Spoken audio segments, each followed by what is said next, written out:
J'ai le droit d'aller en ville aujourd'hui. Tu dois réussir toutes tes épreuves. Bonjour tout le monde, j'espère que vous allez bien sur la question aujourd'hui du film Dawnbreak 2, donc celui du film Dawnbreak qui a été réalisé par Fede Alvarez, donc qui était le réalisateur du remake Devil Dead, donc franchise créée par Sam Raimi, donc qui avait officié en tant que producteur donc sur le film Dawnbreak et qui revient en tant que producteur sur le film Dawnbreak 2, donc cette fois-ci réalisé par Rodolfo Sayagues, donc changement de réalisateur, donc petit crainte du coup que l'ambiance et l'écriture du scénario ne soient plus la même, sauf que Fede Alvarez du coup participe également au scénario donc de cette suite, donc du coup il réalise plus, mais il est quand même plus, il supervise quand même le projet sous un angle différent, donc et Sam Raimi est toujours producteur, donc bon on retrouve quand même une partie de l'équipe du premier dessus, donc bon cela dit le casting n'est plus le même, hein. Pareil l'histoire est radicalement différente, voilà cette fois-ci enfin je veux dire dans le premier il était question de cambrioleur donc qui du coup découvre l'existence donc de l'aveugle et de son mystérieux passé, et ici donc l'aveugle est plus ou moins le héros et il tente de protéger en fait une petite orpheline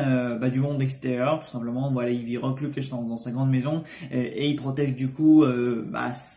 une orpheline du coup qu'il a adoptée, enfin plus ou moins adoptée, voilà dont les parents sont dans un incendie. Enfin, en apparence, du moins, parce que l'intrigue va nous révéler toutes sortes de choses par rapport à ça aussi. Et jusqu'au jour où des cambrioleurs, où il y a encore deuxièmement le mec a pas de chance, il se fait deux fois de suite cambrioler. Donc, jusqu'au jour où des cambrioleurs, donc, viennent, lui, enfin, troubler sa tranquillité de vie, voilà, sa vie paisible, voilà. Et cette suite, je l'attendais pas vraiment, étant donné que la fin du premier film n'était pas particulièrement ouverte à cette suite, étant donné que l'héroïne, enfin la seule survivante du coup, donc des cambrioleurs, donc du premier film, partait quelque part avec sa soeur avec le butin de l'aveugle, etc. Enfin, une suite n'était pas sincèrement indispensable, disons, et cette suite vient confirmer que, enfin cette suite vient a quand même son lot de surprises, parce qu'à la fois elle est pas forcément indispensable, mais à la finalité de l'intrigue on se dit finalement il y avait quand même des choses à raconter sur le personnage de l'aveugle, sur sa philosophie, comment il fonctionne, enfin il y avait un truc solide à tirer de cette suite, et ça c'est vraiment bien. Ce que je vois.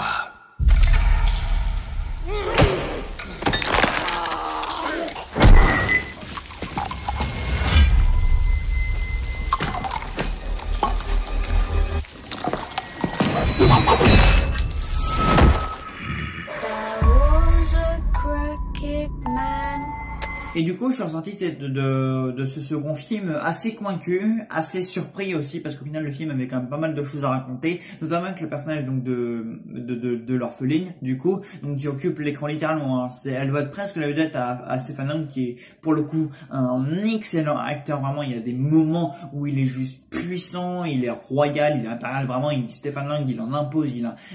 occupe l'écran avec une force, et puis quand il se met à tuer et à casser des mâchoires, vraiment, il n'hésite pas, vraiment, il est puissant, il est violent. Enfin, déjà, Dawnbreak 2 est un second volet radicalement plus violent. Vraiment, cette fois-ci, on voit des gens se faire trucider, vraiment, des langues coupées, des ventres se faire, enfin, c'est vraiment dégoûtant. C'est un film beaucoup plus cru, beaucoup plus extrême. Et vraiment, on voit tout ce dont l'aveugle est capable pour protéger la gamine. Et la gamine, justement, est importante parce que du coup, c'est une base narrative solide, déjà. Et du coup, ça nous rend un peu le cul entre les chaises parce que du coup, on ne sait pas si même, parce que maintenant, on connaît le personnage de l'aveugle, contrairement au premier film où on allait découvrir justement qui était ce personnage de l'aveugle,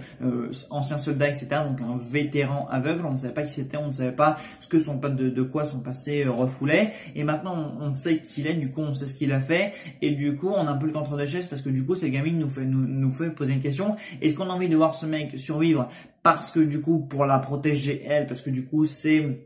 le seul parent, c'est le seul qu'elle a maintenant, il ne lui reste plus qu'elle, et sinon elle est seule, etc. Mais où est-ce qu'on veut le voir mourir, justement, parce que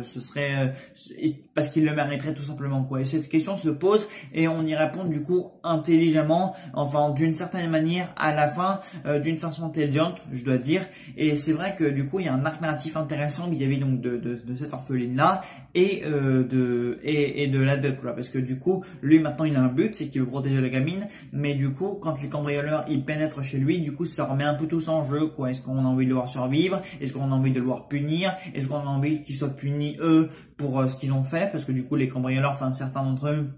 vont révéler une autre facette de l'histoire vis-à-vis de cette gamine. pareil, j'en dirai pas plus, mais c'est extrêmement intéressant et aussi très glauque. Vraiment, il y a une seconde partie très très glauque où concernant cette gamine où tu te dis ah oui quand même, ils sont allés jusqu'à là. Enfin vraiment, c'est assez coriace quand même ce qui se passe dans ce film au niveau de la violence, au niveau de l'intrigue, au niveau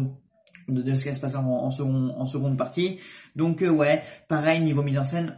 Rodolfo Sariègues n'est pas un excellent réalisateur, mais en tout cas c'est un mec vraiment prometteur, vraiment ce qui fait quand le réalisateur il s'introduit chez l'aveugle, vraiment il réalise presque un plan de séquence avec des coupures extrêmement visibles, et quand les cambrioleurs ils s'introduisent en fait chez la gamine et elle va les semer tout au fur et à mesure de la maison, etc. Pareil le montage il est assez bon aussi, voilà, le rythme ne s'arrête jamais, on est toujours entraîné au cours de cette maison, la caméra elle voltige un peu partout, un coup on suit du coup la gamine, un coup on suit les cambrioleurs qui montent dans la maison, la gamine qui essaie de l'échapper, l'aveugle, le quai-d'or du coup parce qu'il cherche le chien, etc. Enfin bref, du coup la gamine est presque confrontée à elle-même du coup dans cette baraque à un moment donné, et il y a vraiment des passages où on en haleine, on se dit putain est-ce qu'elle va sortir, est-ce que lui va sortir, comment ça va se passer quoi. Il y a vraiment des passages où on doute vraiment, où les enjeux sont poussés dans leur moindre entendement et on a vraiment peur pour tous les personnages quoi, enfin tous les personnages excepté du coup les antagonistes parce qu'on sait que eux ils ont de mauvaises intentions, mais concernant l'aveugle et du coup cette petite fille là, et c'est pour ça du coup que l'histoire est vraiment intéressante, c'est qu'en fait on a peur pour les deux, même si on sait que bah l'aveugle du coup il a fait de mauvaises choses, mais du coup c'est vrai que même pour lui on a peur parce qu'on sait qu'il est vulnérable, on sait qu'il est aveugle et on sait que lui peut se faire précéder, sauf que il se révèle plus malin qu'à certaines reprises et vraiment ce qu'il fait des fois c'est assez sanglant, mais bon c'est ça qu'on aime aussi quoi, c'est du film d'horreur et vraiment là ils hésitent pas, ils vont beaucoup plus dans le gore, dans le cru, dans le violent, dans l'extrême, mais en dehors de ça Stephen Lang il arrive vraiment à délivrer une performance incroyable, vraiment on y croit à ce qu'il joue, on y croit à son personnage, vraiment c'est phénoménal, et surtout en fin de film, vraiment les idées qu'il a dans la tête, voilà, comment il agit en tant que vétéran aveugle, etc. C'est, voilà, il est violent, mais à la fois on voit qu'il a un dur cœur, mais en même temps on voit qu'il a un cœur, on voit qu'il a quand même un objectif dans la tête. Donc ouais, vraiment, c'est excellente performance de Stephen Lang. Pareil, la gamine, elle assure très bien, on a vraiment peur pour elle. Pareil, les cambrioleurs, on voit vraiment qu'ils ont de mauvaises intentions, est-ce qu'ils sont capables de faire pour le nuire, etc. Enfin vraiment, que ce soit la réalisation, les acteurs, tout ça s'emboîte, tout ça se coordonne parfaitement, voilà. Donc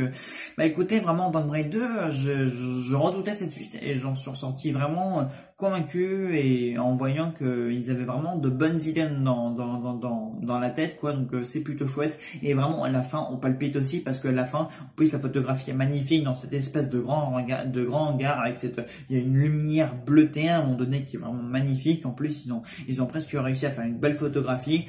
et à la fin le climax il y a une lumière orangée, voilà, avec des petits rayons de soleil donc qui passent devant les fenêtres, ça éclaire d'une façon assez différente, c'est vraiment magnifique, donc voilà. Et je vais peut-être spoiler un peu parce qu'il y a un élément dont j'aimerais bien parler, et du coup je vais spoiler quelques instants. Alors là, du coup, nous sommes dans la partie spoiler. Alors, à la fin, donc, du coup, ce combat, du coup, entre l'aveugle et, du coup, le méchant, donc, qui se révèle être, en fait, le père, donc, de la gamine, voilà, donc, qui est venu chercher sa gamine parce qu'en fait, sa mère est malade et, en fait, elle voulait lui prendre son cœur pour, du coup, continuer à vivre, et, du coup, ce qui aura abouti à la mort de la gamine. Et, du coup, donc, l'aveugle qui a réchappé, à l'incendie, donc, du coup, de sa maison qui a cramé, voilà, parce que, du coup, les cambrioleurs, croyez-moi, du coup, ils ont fait cramer sa maison, sauf que, grâce au chien qui lui non plus n'était pas mort, l'aveugle a pu aller jusqu'au repère des bandits, etc., etc. Et du coup, en fait, à la fin, il y a un combat entre ces deux personnes-là, en fait, entre le père de la gamine et du coup le père de la substitution de cette gamine. Et Tara, c'est son vrai nom, du coup, elle a un prénom, j'avais oublié, mais du coup, c'est vraiment un combat violent, viscéral, et t'as peur pour les deux, parce qu'à un moment donné, à la fois, t'as la mère qui se fait buter par erreur par le père, et du coup, la mère, elle est sur le point de tomber dans cette espèce de piscine, avec la fille, du coup, qui a craché à ses menottes, et du coup, t'as les deux, en fait, qui se livrent un combat mort, et t'as une scène, vraiment, qui est hyper justif, où l'aveugle, il prend, comme ça, le père, il lui colle contre un truc, il dit, maintenant, tu vas voir ce que je vais voir, et il lui écrabouille les yeux, mais il le rend littéralement aveugle. Et après, du coup, ça aboutit, du coup, à un combat à mort entre les deux, au cours duquel, l'aveugle, il se fait tuer. Voilà, il se fait buter, et du coup, le père se fait buter par sa fille. Et vraiment, la mort de l'aveugle, elle est juste magnifique. En plan large, t'as l'aveugle, il est dans une position un peu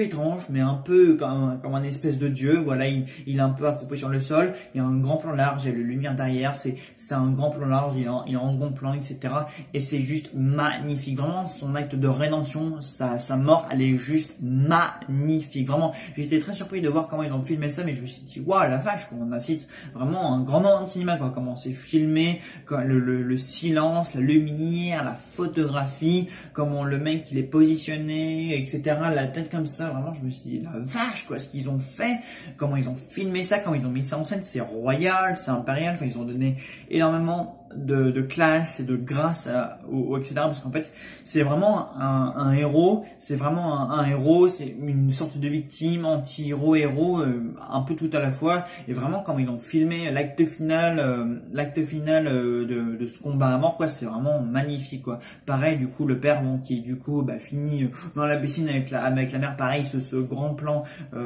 horizon, ce grand plan aérien sur du coup les parents qui sont tous les deux morts, c'est assez glauque pour le coup, mais j'ai bien aimé voir ça. Et voilà quoi, même le pauvre chien du coup même le pauvre chien Shadow, enfin le chien de l'aveugle, il finit mort. Il y a beaucoup de gens meurent, à part la fille. En fait, la petite fille, c'est la seule qui a réussi juste deux coups. Et c'est drôle parce que c'est également une fille qui a réchappé du premier film. Bah là, pour le coup, c'est encore une fille qui a réchappé. Pour le coup, bah cette fois-ci, tout le monde est mort. Et pour le coup, c'est vrai que le scénario, il n'hésite pas, il prend des risques, il va dans l'extrême. Donc voilà, donc fini de la partie spoiler. Oui, comme je le disais, Tomb Raider 2 est une très bonne surprise. Voilà, une mise en scène inspirée, qui déborde d'idées. Voilà, une ambiance assez anxiogène, qui nous tient vraiment en haleine. Deux bonnes performances d'acteurs, que ce soit la gamine qui se débrouille très bien, Stéphane, comme je vous le disais, qui est vraiment incroyable, impérial, un des rôles les plus intéressants de sa carrière, vraiment un personnage aveugle mais très profond parce qu'on sent qu'il a une âme brisée, une belle photographie, un climax royal, incroyable climax, vraiment on se demande qui va y rester, qui va vivre, etc.